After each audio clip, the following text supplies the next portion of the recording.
Hey, everybody, it's the Prehospital Paradigm Podcast. I'm Scott Wildenheim. Got Caleb Ferroni and Ray Pace and Dr. John Hill with us yet again. Special 5-part series for all of 24. So what we're doing is we're doing a ongoing sub-series on EMS airway management. All right, so stay tuned for this installment of EMS Airways. All right, guys. Well, how about on to DLVO? Intubation. Let's start with intubation as a whole, and then we'll break that down into DL and VL. And we'll start with the just all the general intubation concepts. And I guess first things first, we talked a lot about preparation. We talked a lot about preparation for, in general, right, to take an airway. How about some specific things for setup for intubation, right? There's going to be a couple of things that are going to differ a little bit. To take an airway with the ET tube, rather than our supraglottics like we talked about in the previous episode. Let's walk through some of the pre-assessment first. Okay. And you do a lot of RSI teaching with these Geauga departments, so let's talk about lemon and Malin-Patti and you know, what can we do to determine how difficult this is going to be? Well, I personally think, and then please follow up on this, that just looking at your patient, you should have a pretty good idea as to what you're getting into. Yeah. And that obviously comes with time, and there are some visual aids out there like the Malin-Patti score that we can use. But, I mean, first and foremost, I think that you want to put yourself in a position to succeed. Yeah. So getting into, especially if you're electing to do RSI, but let's put that aside. When I'm intubating, I want to be somewhere where I'm comfortable. That doesn't always happen. I mean, sometimes for us, we're on somebody's kitchen floor, maybe a side of the road, right, upside down in a car, I don't know. But if we can get them into an environment that I control, like the back of my squad, obviously I'm happiest. Ramping is huge if you're able to with the patient. And part of that evaluation, we like to use lemon scales. You're going to look externally. You're going to evaluate the 3-3-2 rule. Do you want to explain that? Somebody else? Using the patient's 3-finger, which again, how many are we taking? Let me grab your hand and stick it in your throat. You want to measure between the incisors and the teeth there, and then you're going to go from the mandible down to the hyoid bone. You should have 3 fingers there as well, and then from the hyoid down to the thyroid should then be 2 fingers, right? And if that works out, it's probably going to be an okay intubation or easy, or if you're not able to do those 3 things, then it might be setting you up for a harder intubation. Yep. Where are we at? M. Evaluate now M. Malin-Patti score. And I think that we could probably put a visual up for that, but that has to do with how much of an airway you can see externally, internally. Looking for any obstructions or the neck obesities. N would be neck mobility, whether or not you have able to move it, if you need trauma specific. And then S, I add always lemons, I add the S for saturations. And we talked a little bit about reserves. Reserves, pre-oxygenation, stuff like that. So that's absolutely important. Of course. But again, I mean, I personally believe you should be able to look at a patient and determine whether or not it's going to be a tough intubation.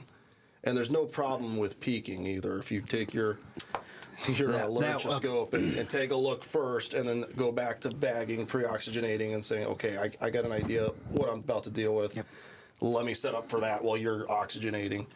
Remember, in our protocol, we insist that you put a nasal cannula on and run that continuously through your attempt. We do want a secondary something ready in case we fail our intubation. I used to be the guy that would say, give me the intubation because I love intubation and I'm going to get it. I think that's the wrong way of thinking now because someday I'm not going to be there. So sure. I think that if it's an easy intubation or easy or not, you should have probably your least seasoned person do it to give them a chance to learn. On the appropriate patient, right? On the appropriate patients. And I don't mean patients that you only are going to get one shot at, and you want your best operator working. But don't discredit your other medics who might not ever get that chance. And I know in our department, we each kind of take the chair when we get in the back of a squad for an arrest or something, and everybody kind of just falls into their roles. I know who's going to use the electric, who's going to use medications, who's going to intubate. Yep. But maybe swap that up once in a while so that if I'm on a Kelly day, they should be somebody else to do it. And that happens. To do every function. But again, selecting your equipment is very important. You obviously have, we'll talk a bit later about video-guided laryngoscopes. There's just laryngoscopes. There's, we've already talked about the bogies. Knowing what tube to grab is going to be important, especially when you get to the peds. You do the age divided by 4 plus 4 will give you the diameter that you should be using. And do you want to talk about cuff pressures now? I don't. I want to talk a little bit more about. We need to get to the cuff pressures. We'll get to that, but I really want to talk about that pre-assessment. We talked about Malin-Potty, and if nobody's familiar with it, it's essentially the amount of space you have between the tongue and the hard palate, right? How much physical room? And obviously, hard palate scene is going to be your Malin-Potty 4. So correct. And although if you read a report that I were to have written, you will see a score. Be under no illusion. Again, personally, just for discussion here, I don't grade that real time, right? Much like we talked about off camera, like you just stated, done it long enough, I can take a peek and say, okay. I love your point about take a peek, right?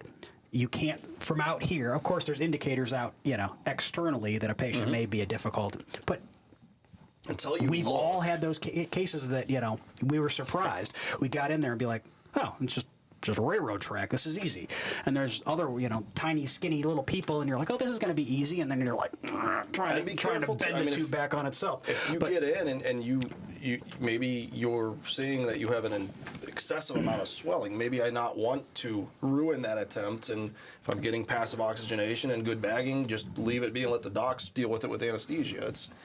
So my take a peek, right? I just take a tongue depressor and have a look. Right? Not the tongue depressor is underutilized in the EMS world. I hate to sound like a complete dork, but it's one of the few things that I have in my pant pocket, right? Yeah, it's pretty dorky. It is completely dorky, right? But take a look, right? If you look at National Registry skill set and the way it's taught, even if you're applying a oral pharyngeal airway, you already use a tongue depressor to do it. So it's there. Yeah. Then when I take a look, I'm really looking for essentially one thing. Other than obvious blood in the airway or any obstruction or anything like that, is can I see the uvula? Yeah.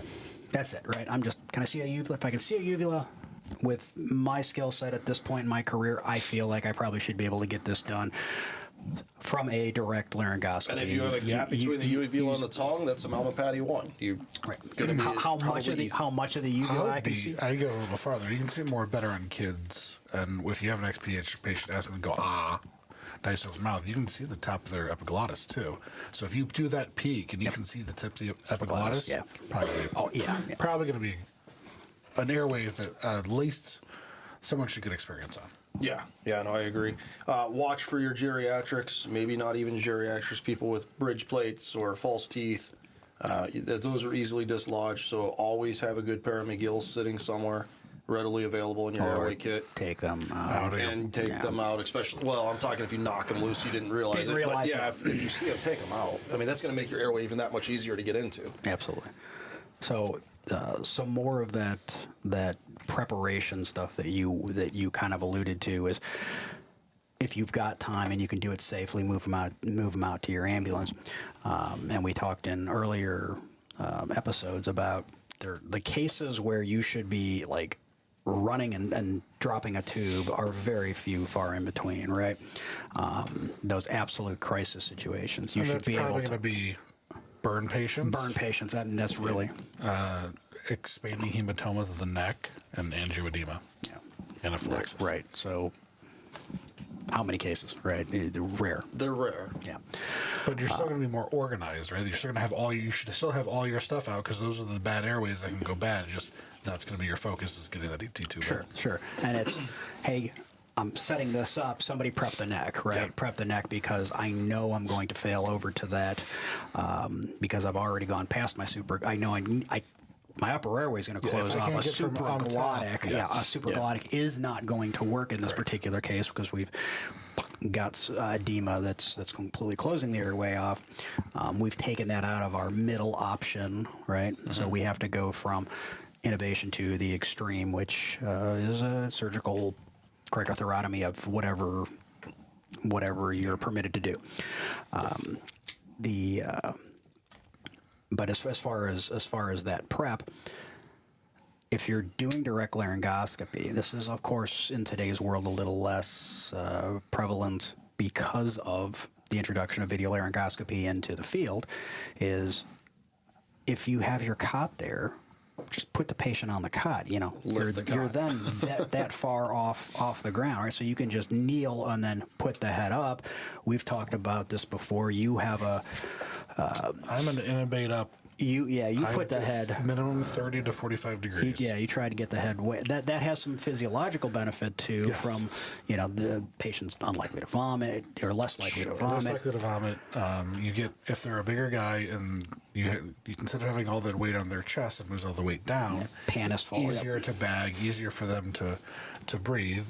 If they're less likely to vomit because you're not flat and having all that reflux up, you're having gravity on your side. Absolutely. Instead of having all the soft tissues go back towards the bed, it's going to go down. Yep. So I think it's very easy. Just come up over top, and then it's a great practice, honestly, if you have to tomahawk somebody, if you are anterior to them and you have no way of getting up and above them to practice that intubation. Ramping is absolutely huge. Positioning the patient for success. We should be putting the ears to the sternal notch, and that's moving the patient's head quite a bit upwards. But by doing so, you are setting yourself up for success. That might even actually almost be a little too low to begin with. It's almost going to be here. The point here is, we often confuse the head tilt chin lift of BLS, right, which is to pull the tongue anatomy up and away from the airway. That gets confused with sniffing position, right? Yeah. Mm-hmm. Some people think those are interchangeably, and they're not. Like, nobody's ever walked up to you with flowers and be like, "Here, smell this," and your first instinct was to go like this and throw your head back, right? No, what do? You lean out and forward to sniff, right? And that is, when you read or you interpret that sniffing position, that ear to sternal notch, and to your point, it probably could be up a little more, but that ear to sternal notch alignment is really what we're going for intubation. That's going to line up all of our visual axis to get a view, and then subsequently introduce. And don't get me wrong, you're not going to get this all the time. You're not just, maybe it's a football player and they've got their pads on. Maybe there's always something that anatomy, you're not going to get it. What if they have kyphosis or scoliosis? The neck mobility. So and especially trauma. We're not doing this with a trauma patient. We want to keep that, and this is where video guided laryngoscope comes in beautiful, because I don't have to manipulate the neck as much. However, I don't need to do it with that either.